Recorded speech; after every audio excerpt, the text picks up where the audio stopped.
आपके हृदय की अशांति दूर नहीं होगी, चिंता दूर नहीं होगी, आपको अविश्वास हो जाएगा नाम जप में। प्रभु के नाम का सहारा लेकर के पाप नहीं करना। हां, भूल हो जाना और पाप करना इसमें अंतर है। हमसे भूल हो गई, हमसे गलती हो गई, तो कोई और प्रायश्चित करने की जरूरत नहीं, वो नाम जप ही सब पाप नष्ट कर देगा। लेकिन नाम पाप नष्ट कर देगा ऐसे विचार करके जो नवीन नवीन पाप करता है, वो नामापराधी के हृदय में कभी नाम चल ही नहीं सकता। नाम दैन्य भाव से जो शास्त्र और गुरु की आज्ञा में रहता है वहां चलता है। नाम चिदानंद है, भगवान है, कोई केवल शब्द मात्र नहीं है। नाम की ओट में पाप जो करते हैं वो बड़े नामापराधी हैं, तो नाम उनका मंगल कल्याण करने के लिए जो समर्थ है वो हृदय में नहीं चलेगा, विक्षेप पड़ जाएगा, नाम छूट जाएगा, जीवन बर्बाद हो जाएगा। इसलिए नाम की आड़ में कोई पाप ना करे। भूल से गलती हो गई, पूर्वाभ्यासवश गलती हो गई, तो और कोई प्रायश्चित की जरूरत भी नहीं है, नाम अपने आप पावन कर देगा। तीसरी बात, अपने आराध्य देव के नाम के बदले में कुछ भी लेने की तैयारी मत कर लेना, नहीं घाटा हो जाएगा। जैसे एकांतिक में प्रश्न किया था कि हम अपनी कामनाओं की पूर्ति नाम से करवाना चाहते हैं, तो क्या हमारा नाम का फल क्षय हो जाएगा? हाँ, हो जाएगा। रुपया है, आपने उसको खर्चा कर दिया, और अगर आपने खर्चा नहीं किया तो उसका ब्याज मिलेगा, और ब्याज खर्चा करोगे तो मूलधन जमा रहेगा। तो जो भगवत भजन करने वाले चतुर सुजान होते हैं वो मूल को कभी खर्चा नहीं करते। क्या मूल का खर्चा? जो हम भजन कर रहे हैं मुझसे के बदले में कुछ नहीं चाहेंगे, तो ब्याज क्या होगा?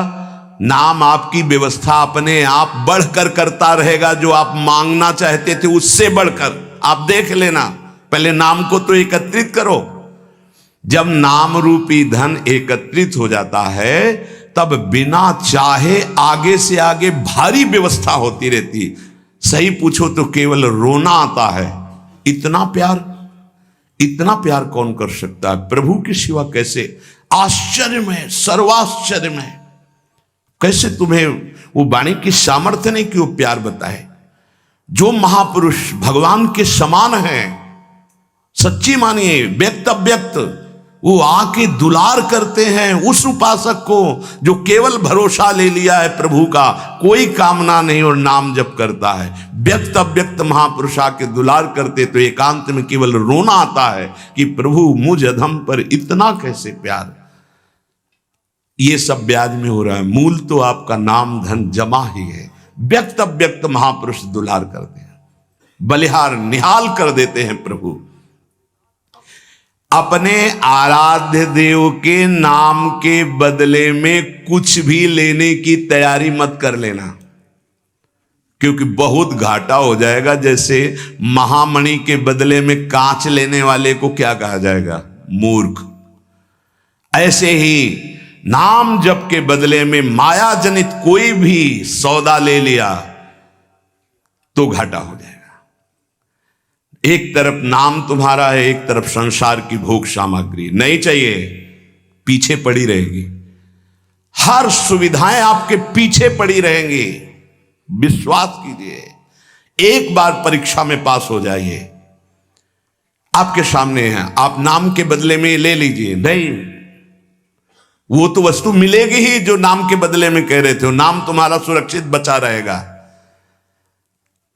अरे कुबेर भी जिनके एक सेवक हैं, लक्ष्मी भी जिनकी दासी हैं, उन प्रभु की बात कर रहे हैं।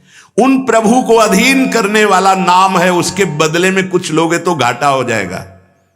ये बैठा लो तो बोले हमारा काम कैसे चलेगा? कृपा से सब अपने आप व्यवस्था हो जाएगी, आप चिंता मत करो। नाम जापक की लौकिक पारलौकिक सब व्यवस्था का ठेका स्वयं भगवान लेते हैं। योगक्षेमम वहाम्यहम। एक साधारण आदमी कह दे कि जाओ आज से निश्चिंत रहो, मैं तुम्हारी देख लूंगा सब व्यवस्था, तो तुम निश्चिंत होने लगोगे। और अनंत ब्रह्मांडों का सर्वज्ञ सर्वत्र सर्वशक्तिमान कर तुम अन्यथा कर तुम परमात्मा बोल रहा है। अनन्यश्चिन्तयन्तु माम ये जनाः पर्युपासते तेषां नित्याभियुक्तानां योगक्षेमं वहाम्यहम्। और तुम विश्वास नहीं कर रहे, तुम अपने नाम को बेचना चाहते हो। ईश्वर के नाम रूपी धन का संचय करने वाले को पाप नष्ट करने की भावना भी नहीं सोचनी, अपने आप नष्ट हो जाएगा। आग जला दी तो अंधकार और शीतलता दोनों अपने आप प्रभाव से नष्ट हो जाएंगे। तुम्हें मांगने की जरूरत नहीं कि हे अग्नि देवता आप अंधकार को नष्ट कर दें, शीतलता को नष्ट कर दें। ऐसे ही नाम जापक की दरिद्रता, अज्ञान, अंधकार, ये सब नष्ट हो जाता है। विश्वास कीजिए, परम धन जिसके पास नाम है वो भगवान को खरीद लेता है, औरों की तो बात ही क्या। सुमिर पवन सुत पावन नामू, अपने बस करी राखे रामू। भगवान को अधीन कर मान जाओ हमारी प्रार्थना। पाप नष्ट करने का भी विचार मत सोचिए, वो अपने आप नष्ट हो जाएगा।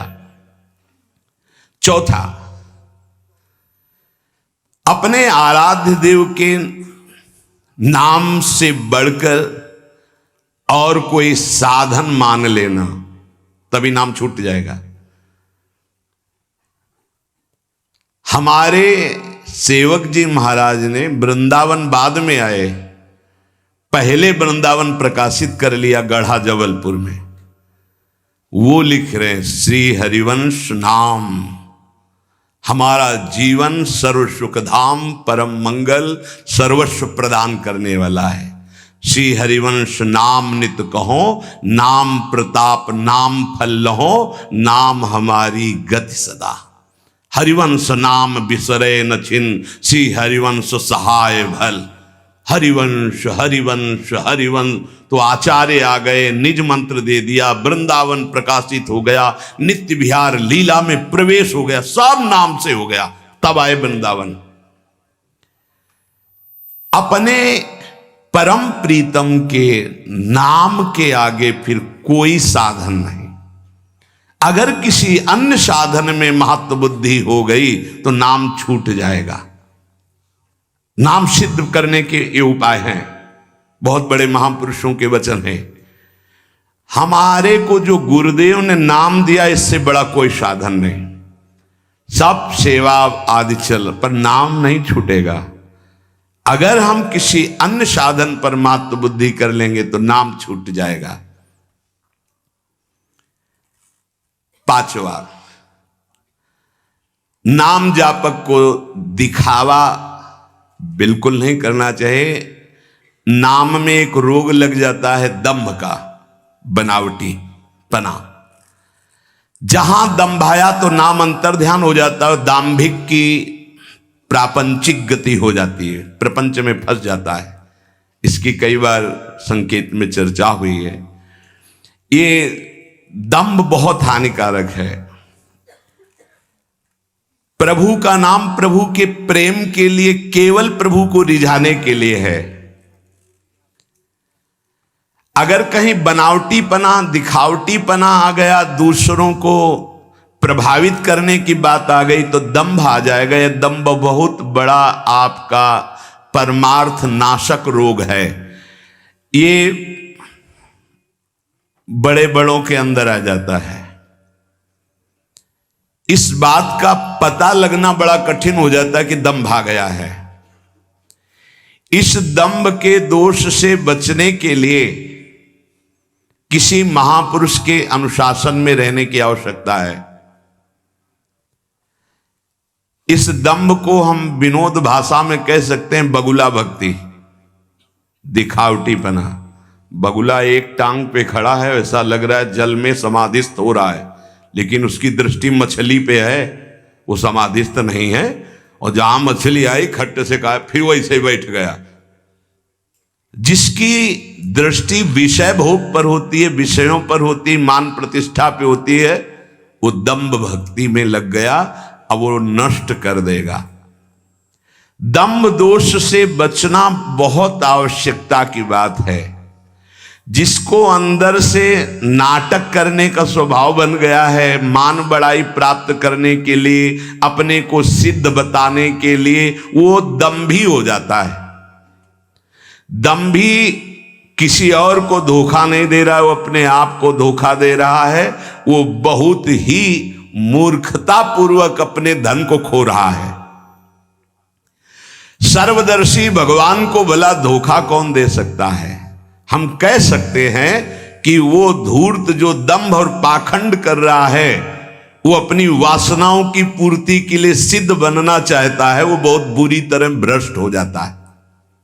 देखो ये बातें महापुरुष जन गुरुजन बोल रहे हैं, बहुत सावधानी से हृदय में धारण करना है।